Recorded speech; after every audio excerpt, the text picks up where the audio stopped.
Dating sims over the past few years have really blown up in popularity. The visual novel was always a beloved genre, but recently, thanks to the rising accessibility of indie games, more and more have found their way onto the PCs or consoles of curious gamers. From Hatoful Boyfriend to Dream Daddy to so many more, it's easy to see why North Americans have become obsessed with these narrative-driven choose-your-own-adventure and love interest tales. It seems as if there's a dating sim for everything, including dating T-Rexes, pigeons, printers, you name it. This has also extended to characters and romantic scenarios that have dipped their toes into the horror genre. So today we're counting down a handful of selects of those with our list of the top 10 scariest dating sims. Viewer discretion advised, at least for the latter half of the list. First 5 you're pretty good.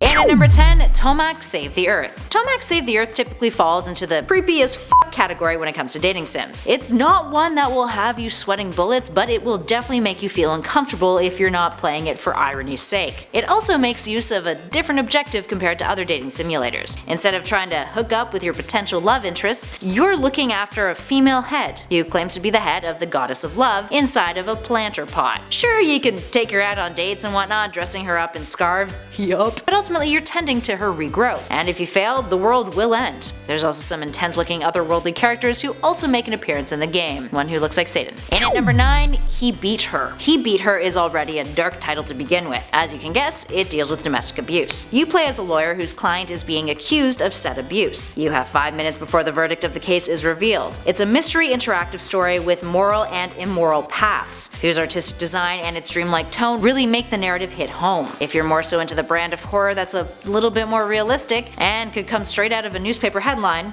this dating sim of sorts is for you. And at number 8, Creepypasta Curtain Call, A Day in the Life. A Day in the Life is the dating sim where you get to woo the horrifying antagonists from some of the internet's most popular creepypastas. Yay! We're talking Slender, Jeff the Killer, Laughing Jack, you name it. While it might not be inherently scary, the art in the game is quite promising, and the whole self-referential meta humor incorporated into the narrative might creep you out a bit. The dating sim used to have a demo available to download off of Tumblr, but as of now it seems a little difficult to track down. Perhaps it has become a creepypasta of its own. Spooky. And at number 7, Date Night. Date Night is a survival horror dating sim that was created by Darby Costello for his entry in the Ludum Dare 41 Game Jam, meaning it's a game that you can't get. Yet. Hopefully, because it looks amazing. Trapped in a 1980s inspired point and click, the game follows protagonist Trey, a trust fund game developer who has recently moved to a new city. As the gameplay footage shows, when a woman named Alice shows up, he gets more than he's bargained for, and the game becomes a race for survival. Alice is a man-eater, quite literally. She tells him that her plan is to chop him up into itty-bitty pieces and consume his flesh. You then control Trey as he runs around his monochrome apartment, trying to tick off the relationship-inspired requirements at the bottom left-hand corner of the screen in order to survive the date. The theme of the jam, as Costello writes, was incompatible genres, and the game was made in under 72 hours in the Unreal Engine. Moving on to number 6, Cupid. Cupid is a dating sim set in 18th century France, putting the player in the shoes of a character named Mother. It's marketed as a unique twist to the visual novel decision-making medium, with you deciding the fate of the characters, scolding them or consoling them. Its description reads, I quote, Rose's best friend Catherine is dead, and she is sure Catherine's betrothed, Marquis Guillaume, is to blame. Mother says so. Mother says he has to pay with his life. Although she knows by now Guillaume is no ordinary man. He is tainted,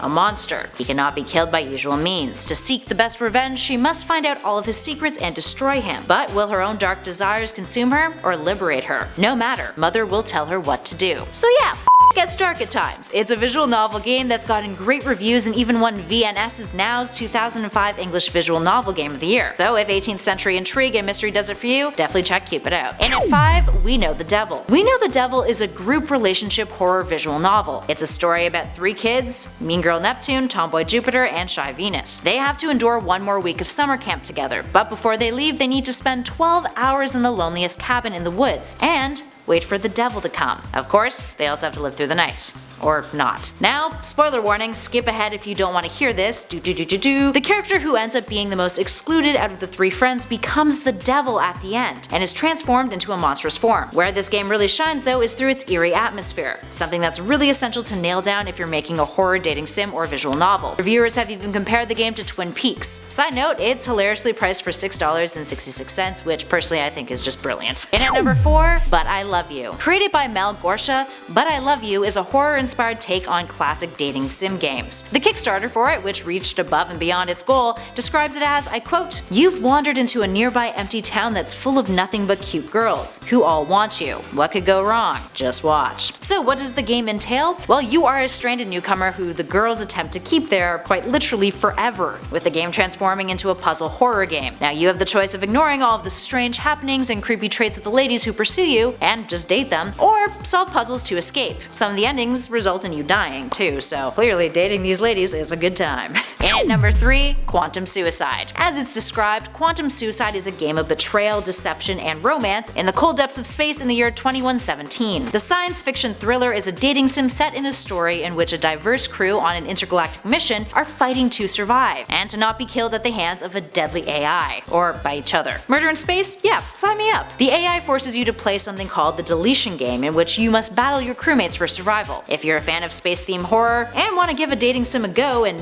date people in space, Quantum Suicide will be right up your alley. And at number 2, Song of Saya. Song of Saya is visually terrifying. It's been described as a Lovecraftian horror dating sim, and it's 18+. Why? Because its content matter includes murder, cannibalism, and a ton of blood and gore, and also lots of sex. The game's protagonist wakes up after his family is killed in a gruesome car accident, and the world around him has morphed into the stuff of body horror. It looks like you're inside an actual wound. It's fleshy, it's gory, and it's nightmare fuel. Slowly declining into madness, you end up meeting a girl named Saya, who, spoilers friends, by the end of the game, is not at all who she initially seems to be. And as I mentioned, there is a lot of sex. A lot. Well, really, it's just one really intense sex scene, but. And finally, and at number 1, Doki Doki Literature Club. Doki Doki Literature Club is perhaps the most publicized dating sim on this list. When it was released, it got a lot of hype for subverting the dating sim genre in a really gruesome and self-reflexive way that many players did not anticipate. And oh boy, does it live up to those horrors. For context, before you begin the game, it literally has a warning that reads, "This game is not suitable for children or those who are easily disturbed. Individuals suffering from anxiety or depression may not have a safe experience playing this game." So what exactly is it? Well, it's a psychological horror that breaks the fourth wall, using metafictional and horror elements that, back in 2017 when it was released, made it one of the most surprising games of the year. The game seemingly starts off as a regular dating sim, although certain details about the members of this literature club that you join, those members being Sayori, Natsuki, Yuri, and Monika, all begin to foreshadow a darker reality. Without giving away any spoilers, possible endings can involve suicide, graphic sequences of self-harm, sentient AI, and much